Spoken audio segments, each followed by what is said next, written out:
台湾第一点。这样子160吧。蛤蟆、鹅啊、虾啊、秋羹啊，我已经是赔钱货了，还遇到2个比我更会赔钱的。太快了吧！我没有看过人家养蝙蝠的啦。大人都出去了。大人都出去，那个小 baby 怎么掉出去了？看这个动，它是我的，它在动，它在动，它在发抖。这些都是纯便吗？对，全部都是蝙蝠的排。怎么会排这么多啊？对啊，天哪，他也太会大便了吧！你根本就是夜明杀父哦。我们今天呢来到这个地方叫做金山老街，金山老街又称为金包里老街。在清朝时期300多年前，这里曾经是一条很繁荣的商业大街啊。每个人来到金山，来到老街，必吃的东西是什么？你们会吃的，我今天都不会吃，因为我要吃的是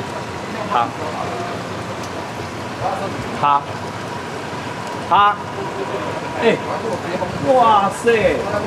来到金山没有吃到一点螃蟹，你以为只有后里有螃蟹吗？金山也有金山螃蟹，好吗？但是，老板。来了。好，你好，我是小豆，你好。看那情况。我叫 Emily。Emily， 你好。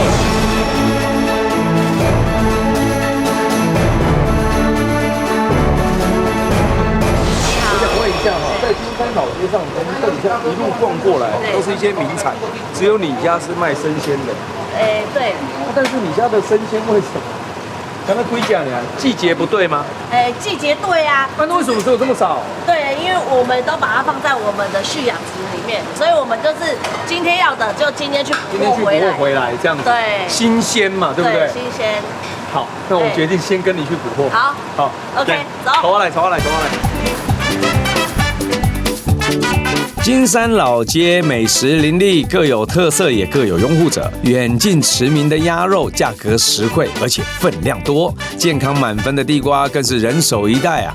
而凭着用料实在、价格亲民，成为老街上美食新宠儿的浮夸海鲜粥，到底有多超值、多澎湃呢？跟着板娘去看看就知道喽。来这里有。这个是您的。我先生。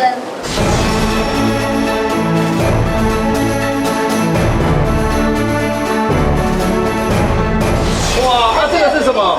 就是我们说的万里蟹。对，这个是3点蟹。3点吗？全是可以拿哈。可以。哇，它都绑起来了。钢哎。对，来哈。钢哎。那螃蟹要看有没有肉，有没有？对。加这点。对。这样透过光这样透光。肥的哎。对。一般来说，你们的蟹进来了以后。你们每天都会进货吗？不一定。你看，像今天这个天气啊，对，就不是很好。我们的万里蟹，一年四季什么时候的量是最好的？其实平均整年度都有量。都有。对。过年也一波，过年那个时候也一波。螃蟹这么厉害，分3季啊。分3季。除夕、端午啊，中秋，这3季。对。这个是我们回来了以后先养在这里，这个是海水，对，海水蓄养，海水蓄养，对，我们要先做这个筛选的动作，好，筛选，因为这个螃蟹啊，它本身就是只要是死伤的话，它会像是有一个病菌，怎么挑？我们就是把它立起来，用手尾，用稻子，锁在板凳上面，对，好，来。因为3点你尽量不要用手，因为它旁边有角会刺。你看它尖尖的。切开，然后把有死伤的，看到就是状况不太好的就抓它就对了。对。没有强丢的就捡起。没有强丢的，这个可以，这个还有在丢。它是勾住了，它勾住了，它会装死。对。就贴嘞。所以我们一般家庭主妇。我们去到市场挑螃蟹，对，就可以用这一招来挑。对，就是看它有绑住度，看灵活度。对。新鲜度、色泽呢？色泽的部分嘛，色泽当然是以这一个来讲的话，看到它这个本身，你放在阳光下面有没有？它会透光。对，它会透光。然后可以就是按它的这个边，你不要按它中间哦，按中间会死掉。哎，按中间会死掉哦。它心脏在那边。对哎，它这次就是代表就是这个肉质都是很好。哦，所以有些哈，比如说我们在挑螃蟹的时候，你会看到说，它这家呢蟹，那这家那也不港，你就看颜色嘛，哎不一样，你会觉得啊这个可能像水果过熟有没有？你反而没有挑它，哎错了，你应该要挑它，对，你应该挑这种，而不是挑这个，这个你都挑走的话，老板就哭了，对。哦，啊，这个呢，这个是这缸呢，啊，这只缸呢嘛，这只缸呢，这只不，对，这里都是三角裤跟够肥呢，都很厚呢，而且因为我们这边有灯打着，我现在拿起来一看，哦，看到这个都在这边，都已经挤到边了，对，这也是你看，我全是挤到边这样，就罢了，对，哇，三点蟹，顾名思义，它就是有3个。3点蟹啊，它回鳍啊就是整身花花的，对不对？好，给他，那这个可以吧？哎，可以。好，对，我们把它盖起来。好。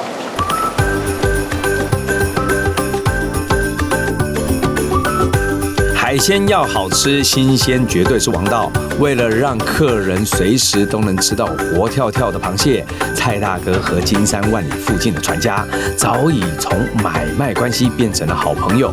不论淡旺季，家里的蓄养池总是有源源不绝的螃蟹等着顾客光临。9年前，为了照顾爷爷，蔡大哥返乡创业，从工程师变成餐饮门外汉，秉持着把客人当成家人，用最好的食材在金山老街上插旗成功。咱这把有，就是从这边，它这边的有嘴巴，对，好，这个咱给插落去，对，插落去伊的心脏，咱先给伊无痛地啦，对，地掉，哎，安尼入去，插入去，好，然后直接这样子，颠溃丢嘛，直接把它这样子，颠溃，这样子就开了，对，好，然后这边它里面啊，这里啊，这里有一个6角形的，这个它的胃，它的这个胃把它拿起来，好，这样就可以了。我现在很难讲话都一直在分泌唾液因为全是蟹黄哦，太新鲜了吧？对，然后把这个鳃嘎掉，好，咱这个嘴的这个所在，这嘛嘎掉，处理掉，对，这个鳃剪掉，处理掉就可以了。好，对，然后这个，这个再把它剪掉。好，对，好，就这样。对，就这样。接下来我来。好，把这个先剪掉。对，没错。这个，这个，然后从这边。对。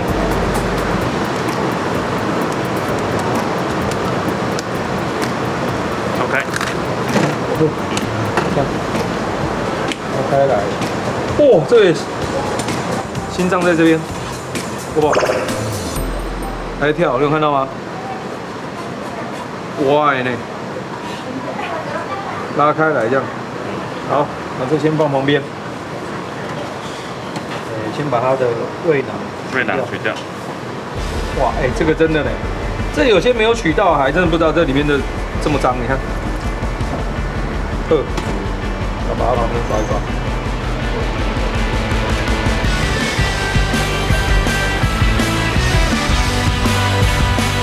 蔡大哥说，因为螃蟹粥都是现点现煮，为了缩短客人的等待时间，每天早上开店前得以最快速度将螃蟹处理后立刻冷藏。浮夸螃蟹粥的主角现身，接下来就是这碗粥的精华。只要跟粥有关系、跟汤有关系、跟你要煮出来的面有关系的食物呢，它的灵魂来自于哪里？汤头。今天要公开的是什么？汤头。对，这是我们的秘密武器。啊，你怎么那么猛啊？敢把秘密武器公开哦？因为我们就是诚实店家。太好了，来，我们这样怎么做？你今天用的东西，对，这个下去就好吃了啦。这一定好喝。有这个。对。鸡肉，你是用鸡骨熬汤。对。怎么做？对，鸡大骨。那首先我们会先处理一个东西，洋葱我们就先对切。对。好。再对切。对切。对。然后就这样，我们一份鸡骨会用3到4个洋葱，那其实就是看它的大小这样。因为洋葱下去以后就出甜味，对，它会甜。那洋葱的分量大概是这样。3颗。鸡呢？那鸡的话就是鸡骨，那鸡骨就是会有一点粗糙。对。哦，怎么弄？那因为鸡骨它就是本身它中间会有骨髓，其实我们要取它的骨髓才会熬出那个鸡骨的汤头的。这是所以你们找的鸡骨是哪一个部分？就是鸡胸肉。鸡那个架子。鸡架的位置。对，鸡架。哦。然后中间会有那个龙骨嘛，然后有那个脊椎的地方，我们把脊椎的地方敲出来。OK。对，然后所以就是抓着这边这样子，这样。我现在终于知道为什么你们家是女主外男主内了。因为把所有的怨气都敲下去。哦，就这样敲一敲。哦，我来，交给我。好。我来。哦。对。你会飞出去哦。好像。哎，对，你手不要过去哦。放心啦，我们家厨房是我在管的。再来。好。嘿。然后呢，接下来我们要准备第3个秘密武器呢。秘密武器。对，因为我来自花莲。对。好山好水的花莲。对。所以还有什么东西？这样子160块。蛤蟆、鹅啊、黑啊、秋羹啊，我已经是赔钱货了，还遇到2个比我更会赔钱的。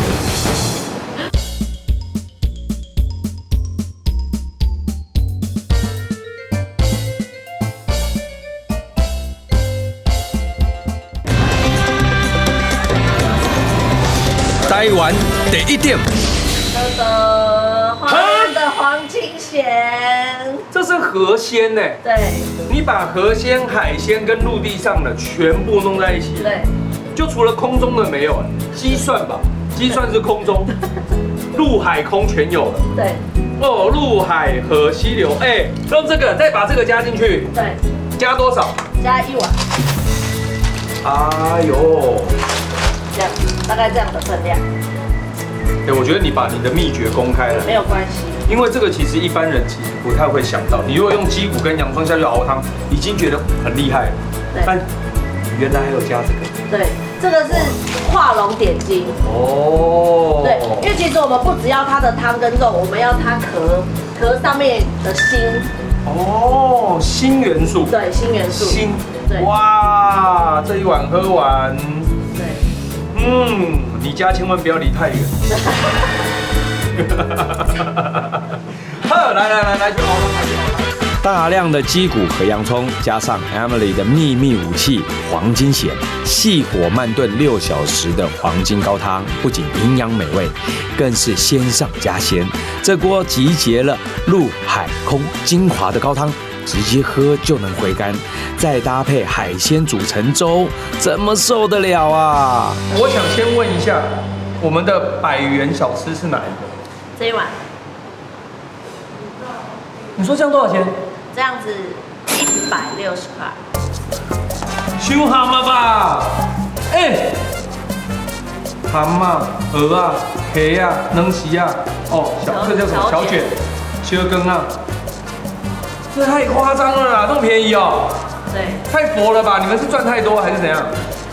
没有，我们就是平价料理起家的。真的哦。哎，我先弄一碗来试试看，因为刚刚我们是用这个汤。高汤下去熬，都是用高汤下去熬。对。哦。还没罢了。对。太薄了。那所以我们这是单人份。对。然后这个呢？就是2到3人份。2到3人份。那这个呢？对，也是2到3人。但这个是昂吉。对。这个是沙爹吗？对。哦，好酷哦！哎，我们问一下哦。沙爹吗？一只螃蟹我们在市场买要多少钱？不一定啦，现在的行情1斤大概是600到700左右。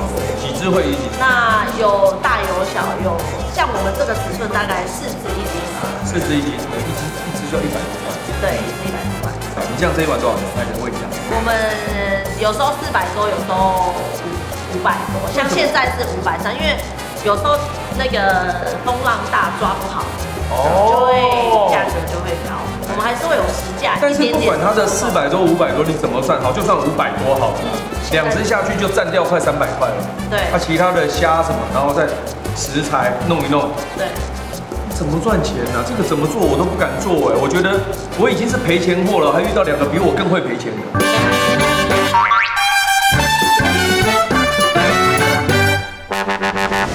我呢，就来吃3点。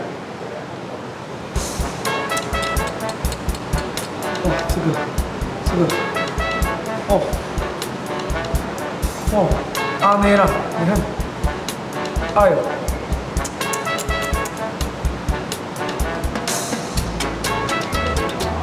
哦，很好吃，而且我觉得因为你用了那个汤头，你的秘方下去熬啊。那真的有差哎，差蛮多的。除了螃蟹，因为螃蟹我自己也吃很多，海鲜我吃很多。但是你如果用它的鸡骨跟你的那个黄金蚬下去熬的这个汤，它真的会多了那个鲜甜味。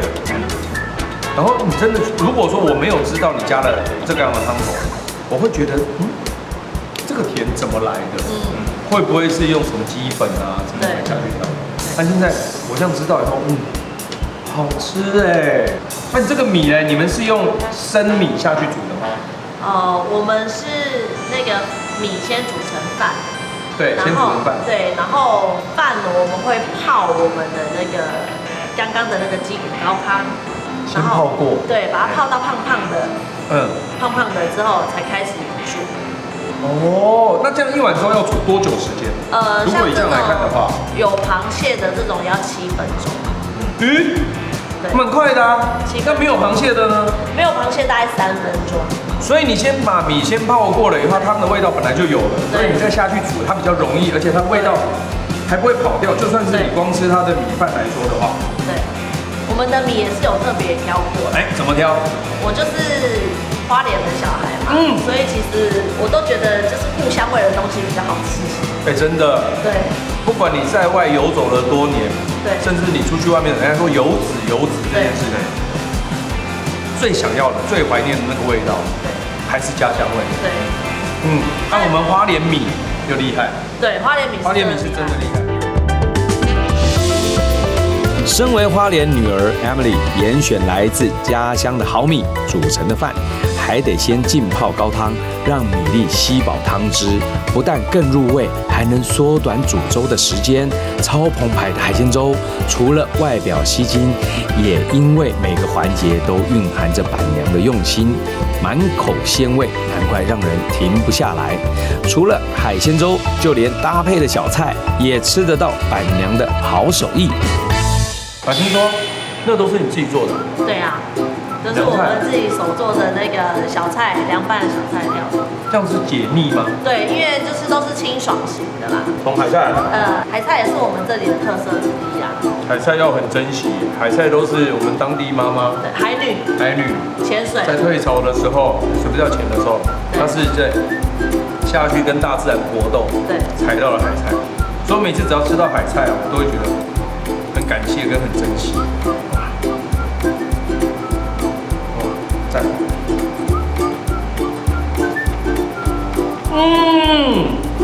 很爽口。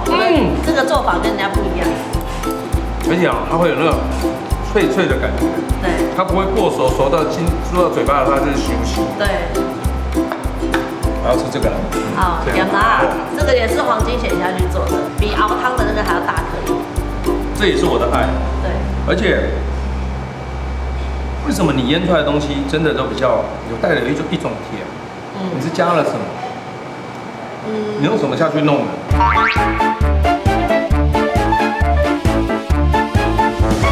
好了，你居然不讲就算了，反正我今天已经把你的高汤秘诀挖到了。没有，我就带一个秘诀走。对。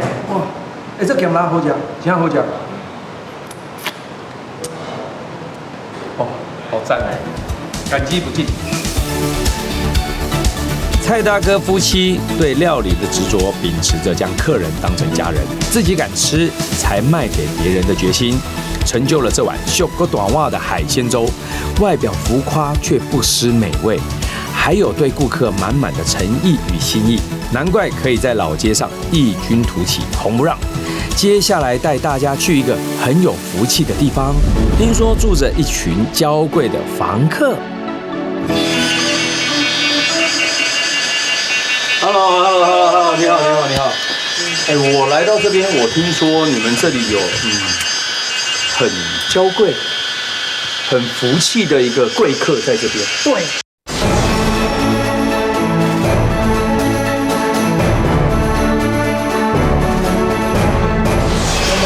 一群房客住在这边，真假的？对，这么强，跑到这么山上来，我看他有多福气。好，走，我们去看看。好，来，去，走。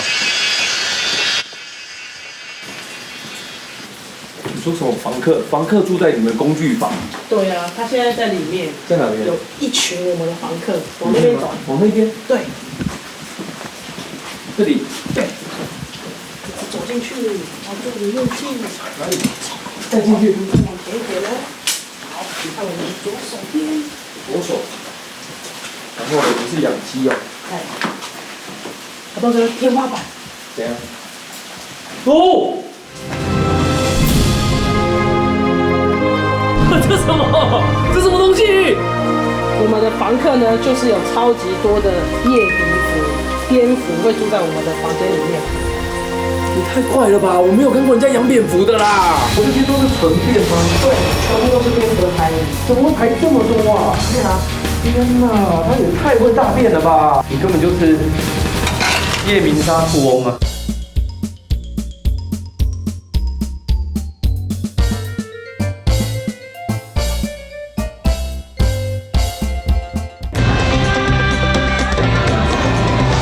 台湾第一点，太快了吧！我没有看过人家养蝙蝠的啦。里面现在数量大概有300多只左右哦。那它的体型是算是全台湾吃虫的蝙蝠中最大只的哦。现在听到的是它的声音。太帅了吧！你老爸该不会是德古拉吧？我们是俗称金山蝙蝠女，就是我。真的假的？对。你有蝙蝠车吗？我有蝙蝠的狗可以飞的。等一下，晚上为什么你会养蝙蝠？他们不会他们没有领域性跟那个吗？其实这一栋建筑物现在看起来好像荒废的地方，这以前就是我妈妈荒废的房子。对。那它已经荒废了差不多有20几年。对。那荒废的过程中，蝙蝠就自己住进来了。对。那住进来之后，我有一次回来家里的时候，想说要整理，然后怎么听到一些那个这个声音，对，就听到蝙蝠的声音。后来我地板一直找，想说要找看是不是有老鼠，结果都没有看到。我超怕老鼠的。结果有东西掉下来撞到我，原来是蝙蝠的便便打到我。后来往上一看，哇，那么多，我也是吓一大跳。等一下，我对蝙蝠的了解其实不多，是，但我想知道的是，蝙蝠真的会吸血吗？在台湾其实没有吸血蝙蝠，台湾蝙蝠大部分都是吃虫的，所以对我们农夫来说是一件非常好的事情。它叫做叶鼻蝠。对，为什么叫叶鼻？台湾叶鼻。台湾叶鼻。对，它鼻叶的部分，它鼻子的部分，它的鼻子特别大。那这个叶鼻这个部分的话，它可以帮助超音波的接收，面积会更大，所以它可以吃到很多的虫，所以它体型也会比较大。它多大一只？它差不多有我们的手张开那么大。它的身高差不多。身高对，那张开翅膀。对，所以你会发现说它现在休息的时候都是一只一只画的分开的，它们没有挤在一起的。你有把它拿来吊在手上过？倒是没有。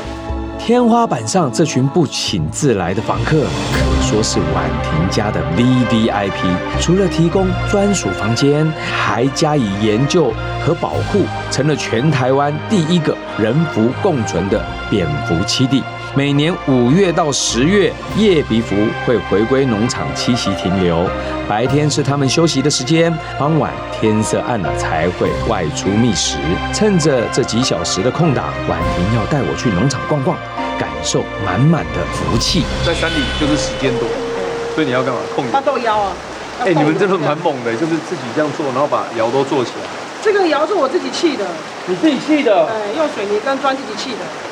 等一下，它里面，它光用水泥跟砖这样 OK？它里面还有分层，就是有分放柴模的地方，然后有分放食材的地方，把它盖起来，然后用那个柴的热度，让那个柴烧完的灰烬我们那个灰烬也可以拿去施肥。哦，那可以啊。对，那是碱性水，我们可以帮助那个土壤有碱性的环境，让虫子比较不爱，所以都可以使用。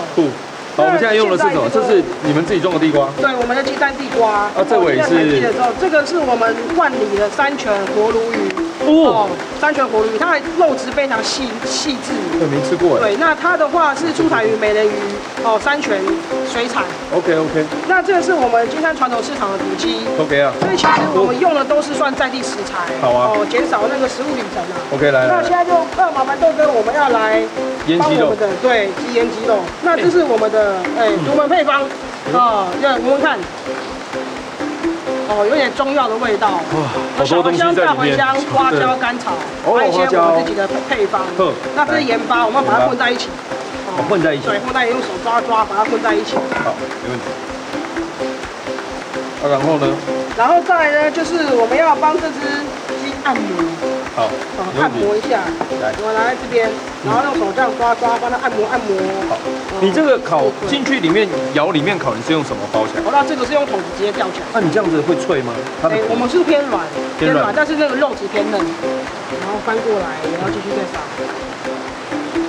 均匀抹开来。像我们这个中药，不管是老人、孕妇还是小孩都可以吃。都可以吃的。对，都可以吃。花椒呢？小孩可以。都可以，我们加微量也没有错。那如果是我们这边都大人，可以加多一点。披上香料外衣的土鸡，肚子里还要塞入满满的青葱和大蒜。至于这山泉鲈鱼，因为品质经得起考验，直接盐烤吃原味。所有食材准备就绪，就可以入窑焖烤。婉婷说，想要大快朵颐，得再等上80分钟，利用这空档来去当农场里的小帮手。这边也没什么味道。对，我们的垫床的部分的话，我们是用酵素的方式。什么样的酵素？就一般会分解的，分解排遗的，像这种粪便，它下来到这个叫做粗糠、米糠。那第一个米糠排水性好，对，我们这个都有30公分厚，对，它排水性很好，对于鸡的爪子来说，它会比较好。那再是用酵素的方式，在饲料里面也拌酵素，那里面也拌可以分解的酵素。好，然后我们就这样用这个耙子，有没有？每天要做的工作。我们就是要耙什么？酵素是有氧的需要氧气的。对，所以我们必须这样子，每天去做这个翻耙，像这样翻耙动作。让它接触到氧气。对，然后会产生混合在一起。它是需要氧气，它是活的菌。对，活菌。懂了。然后翻耙同时把粪便跟菌，然后还有粗糠混合在一起。那这时候呢，我们每天做这个动作，那鸡的生长环境就会比较卫生因为比较不会有坏菌，因为有臭味代表有坏菌。对。那这个粗糠我们也不是说一直都不用换，我们差不多每半年到8个月的时候，我们要进行就是粗糠大换。我们会把这个全部铲起来进到田里面。对。然后新的粗糠会进来。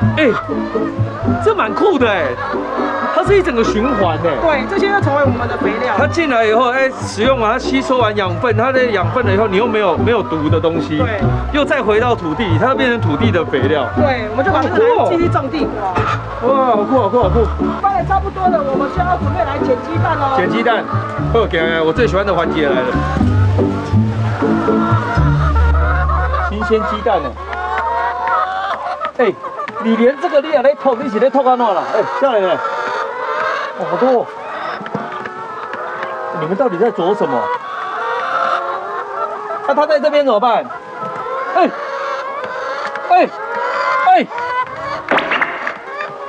你去旁边，走开了！那这边，动作我们都要 Q 哟，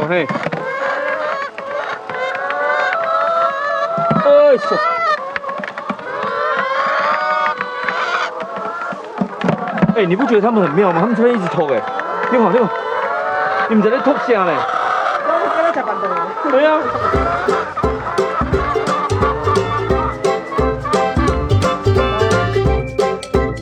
在垫床中加入酵素，打造出不臭的鸡舍，养出来的鸡不但健康有活力，产蛋率也会跟着增加。婉婷说，她的食农教育不只有鸡可以看，这些现捡的鸡蛋还可以带回农舍自己做鸡蛋糕。好了，好了，看有没有成功哦，好不好？哦，EGG 耶，颜色很漂亮哦，烤成功。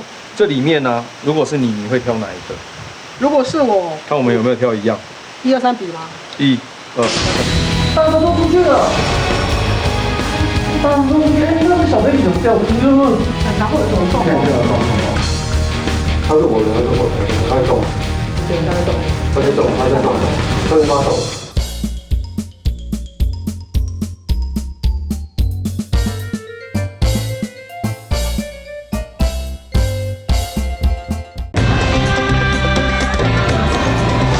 待完第一点。1、2、3比吗？1、2、3。对，我会挑这个。我会挑，因为它这种边边就脆脆，这个很好吃。啊，我喜欢表面有点脆脆的风。哦，我是直接这样。好羞哦。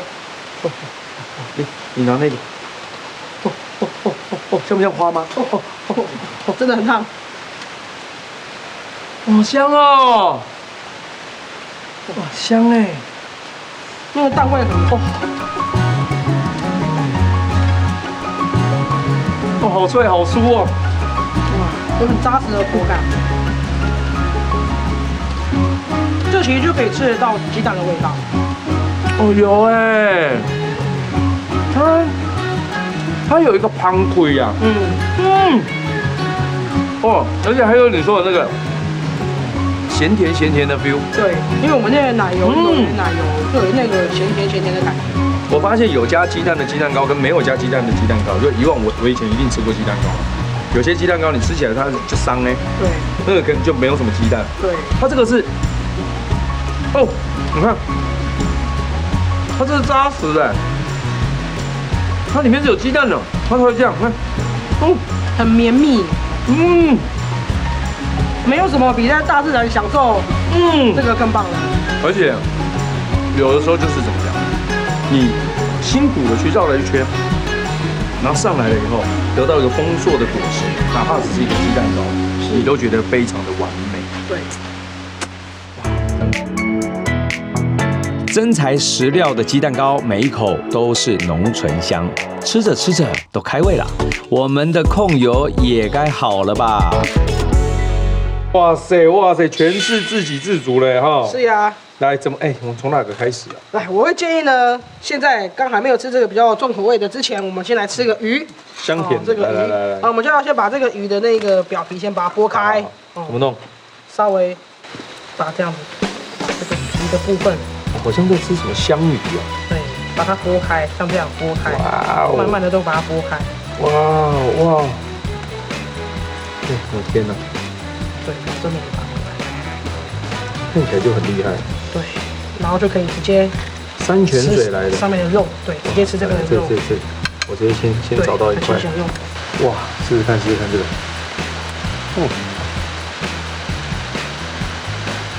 哇，深山里的香气耶，真的。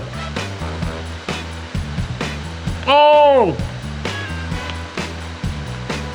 有。我们这个矿餐的鱼没有被咸过。它像什么味道，你知道吗？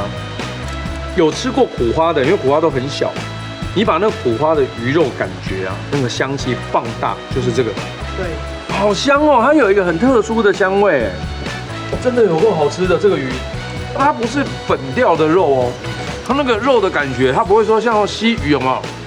一到嘴巴入口即化粉掉了没有？它有海鱼的那种。那个 Q 弹度，紧实度有，然后它整个在嘴巴里面，它那个香气是，它有一种千芳的果香，很舒服。哇，来，再来吃这个。再来就吃我们的中药腌制的烤鸡。我不管，我要吃鸡。对。这个拿，这个拿。好，这个拿，来一点。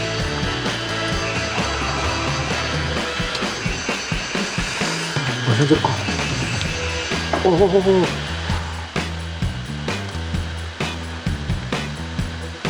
哇！你那些中药下去的那个香，它不浓哎。对，然后它可是会一直不断的去刺激到那个味蕾的香气，顶到那个鼻子里面。我们在看比如说你就看这鸡皮上面已经就是满的香料，对不对？你觉得它会很浓郁？对，啊，没有，它还是属于那种清香型。我觉得你这调味是厉害的。来吃个地瓜，地瓜哈。哎，然后它怎么有一个？这几号地瓜？这是57号的地瓜57号。我觉得红色的。嗯，其实哦，自己吃地瓜都快要变地瓜脸了。想到吃，所以我看你吃就好，看你吃的开心，我就开心了。很开心啊！57号它有一个前旁咪耶，哎，也有香甜的味道，香甜的味道。那像金山出产的话，有出产66号、57号，那我们金山比较有名66号，那我们也有这种57号，但比较多的是66号红肉的地瓜。57号，57号的这个好吃哎，非常甜。妈，你讲话吗？哎，你看他的表演大绝招了，他焦距不跑。好了，好吃，对不对？是不是好吃？它的地瓜真的好吃。57号可以再用你们的窑，然后做成这样子起来洗，哎。厉害呢！而且这几个食材我们都在同一个瓮窑里面直接烤起来，所以一次的窑就可以吃到3种不同的美味。像这个就属于山，然后这个是水，然后这是土里面。哇，全包了。对，一瓮里面、一窑里面就都有了，很棒，很棒，很棒。这个食农教育，我喜欢，好吃，感谢你。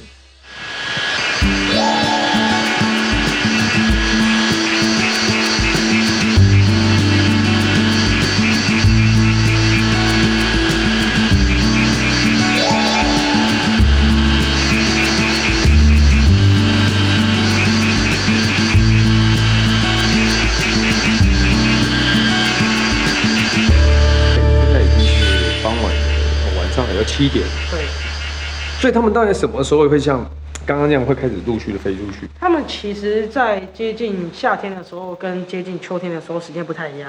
现在夏天天气暗的比较晚，所以差不多是6点半到7点。所以它不是看生理时钟，它是看天色。对，看这个天色整个光亮暗下来的时候。对，那会有几只先飞出来，先去看周围的环境，今天适不适合飞出来？因为有时候可能风太大、雨太大，他们就不会出来。因为那个蝙蝠体重非常轻，他们会有几只先出来飞，回去告诉他，今天可以飞，对，出来，走了，然后再出去这样子。其实里面还会有一些小 baby 在里面。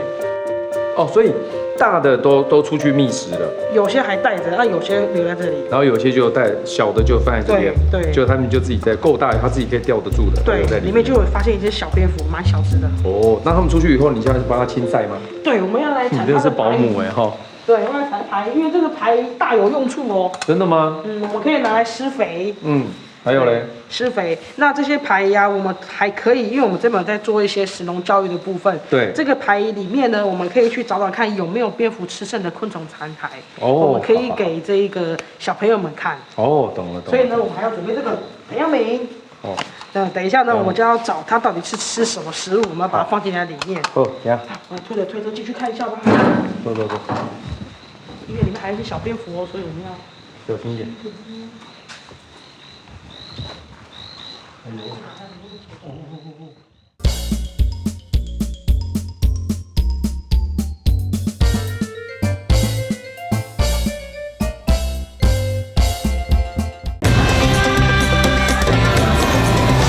台湾第一点。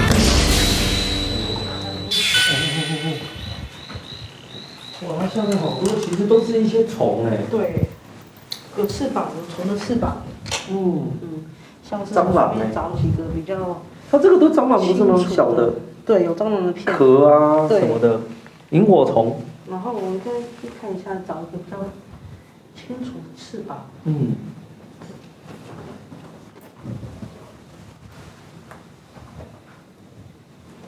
这边就有一片很清楚的。好酷。你看，这个有蝉的翅膀。蝉的。对，这里有蝉的翅膀。这个没看，我在找这个。这里面都是蝉的翅膀，有没有？很多其实还是有一些杜比亚。天牛。对。天牛哎。有看到它是天牛。新天牛那一种。新天牛，这个我来帮你把它的粪便铲出来。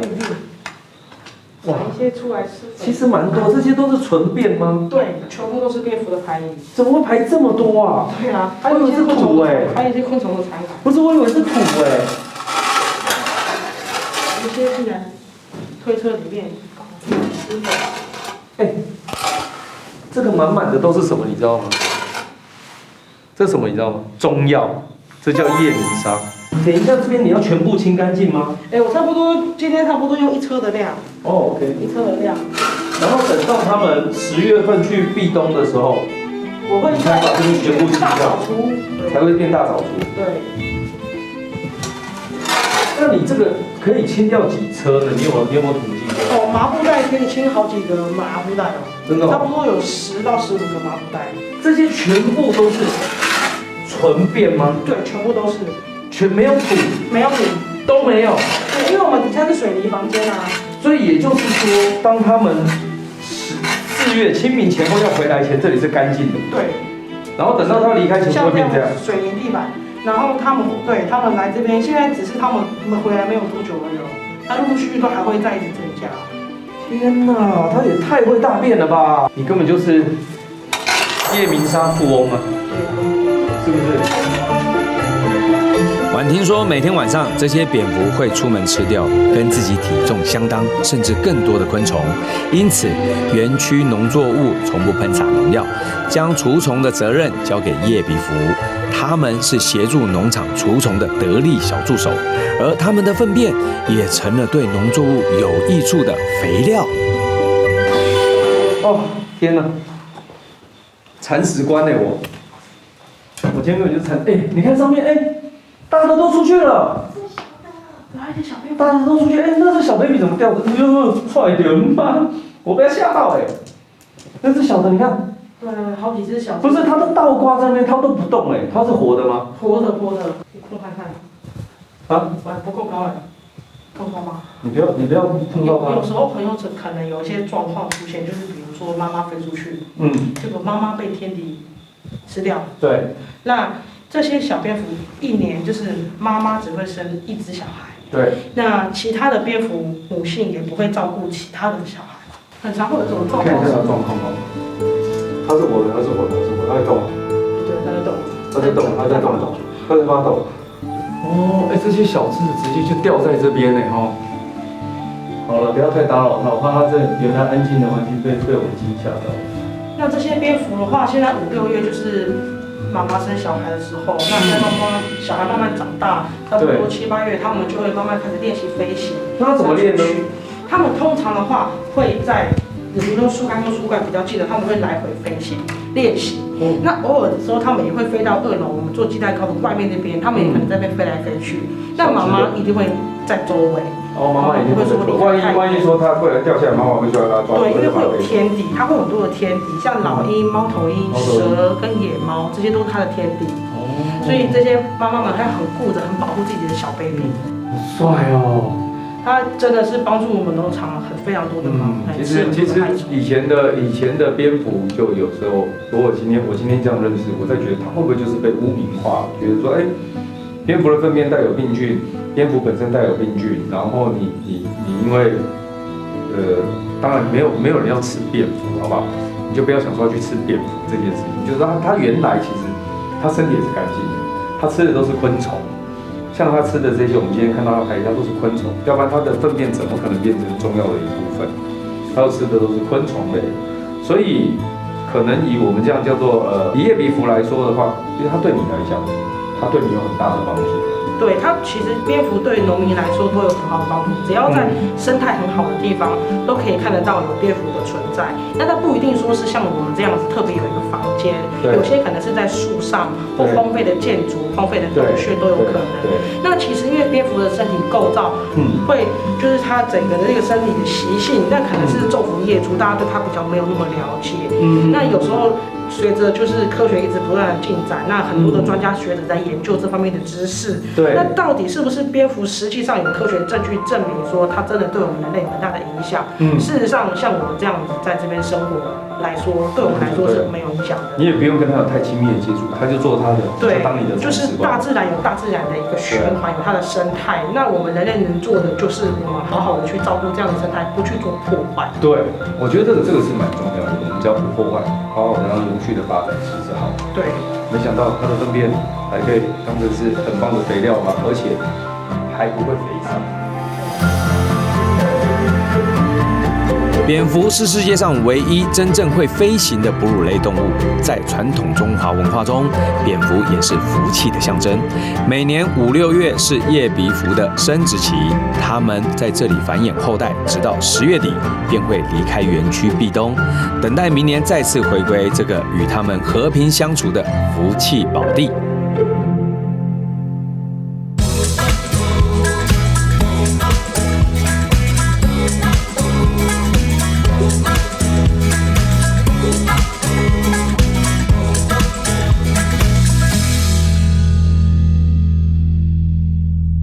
看完了今天的节目，有没有什么获得呢？如果有的话，记得按赞、订阅、分享，还有开启小铃铛。